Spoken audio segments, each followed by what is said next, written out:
نحمدہ ونصلی علی رسولہ الکریم اما بعد۔ زندگی کے ہر شعبے میں ہمیں رہنمائی رسول اللہ صلی اللہ علیہ وسلم کی خوبصورت سیرت سے اور اسوہ حسنہ سے ہمیں رہنمائی ملتی ہے۔ مسلم قوم کو اگر فتح حاصل ہو، جنگ جیت جائیں، تو اس کے بعد ہمیں کیا کردار ادا کرنا چاہیے، اس کے حوالے سے ہمیں رسول اللہ صلی اللہ علیہ وسلم کی زندگی کو دیکھنا پڑے گا۔ سب سے پہلا اصول یہ ہے، سب سے پہلا کام فتح کے بعد، جنگ جیتنے کے بعد یہ ہے کہ جنگ کے بعد، جیتنے کے بعد، فتح یابی کے بعد اللہ کا شکر اور عاجزی اختیار کریں۔ اس کی دلیل فتح مکہ کے وقت جب آپ فاتح بن کے مکہ میں داخل ہوئے، اونٹنی پر سوار تھے، سر مبارک جھکا ہوا ہے، یہاں تک کہ داڑھی اونٹنی کے کجاوے کو چھو رہی ہے۔ یہ عاجزی و شکر گزاری کی سب سے بڑی مثال ہے۔ اتنے بڑے اعزاز سے، اتنے بڑے شان سے اللہ نے آپ کو نوازا، لیکن آپ کا سر جھکا ہوا ہے۔ کوئی نعرے بازی نہیں ہے، کوئی دشمن کے اوپر جملے نہیں کسے جا رہے، دشمن کے حوالے سے کوئی بات نہیں، خاموشی ہے، عاجزی ہے۔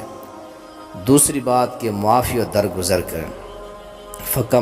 مکہ کے موقع پر ان قریشی سرداروں کو بھی آپ نے معاف فرما دیا جنہوں نے آپ کو وطن چھوڑنے پر مجبور کیا، جنگیں کی، صحابہ کو شہید کیا، آپ کی بیٹیوں پر ظلم کیا، آپ کے ساتھ کس طرح کی ان لوگوں نے حالات پیش کیا، آپ کے ساتھ جینا آپ کا مشکل کر دیا، لیکن آپ کیا فرما رہے ہیں؟ لا تثریب علیکم اليوم اذهبوا فانتم الطلقاء۔ آج تم پر کوئی گرفت نہیں ہے، جاؤ تم سب آزاد ہو۔ اور تیسرا اصول یہ ہے جنگ جیتنے کے بعد کہ قیدیوں کے ساتھ برتاؤ اچھا کرنا ہے۔ بدر کے قیدیوں کے ساتھ کس طرح آپ نے سلوک کیا؟ وَيُطْعِمُونَ الطَّعَامَ عَلَىٰ حُبِّهِ مِسْكِينًا وَيَتِيمًا وَأَسِيرًا۔ اللہ کی محبت میں مسکین، یتیم، قیدیوں کو کھانا کھلاتے ہیں۔ اور چوتھی بات یہ ہے کہ عدل و انصاف سے مال تقسیم کریں۔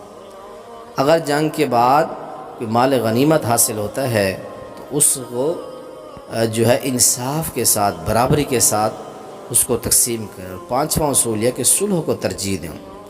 جنگ جیتنے کے بعد اگر کفار آپ سے صلح چاہتے ہیں تو اللہ تعالیٰ سورہ انفال آیت نمبر 61 میں فرماتے ہیں وَإِن جَنَحُوا لِلسَّلْمِ فَاجْنَحْ لَهَا وَتَوَكَّلْ عَلَى اللَّهِ۔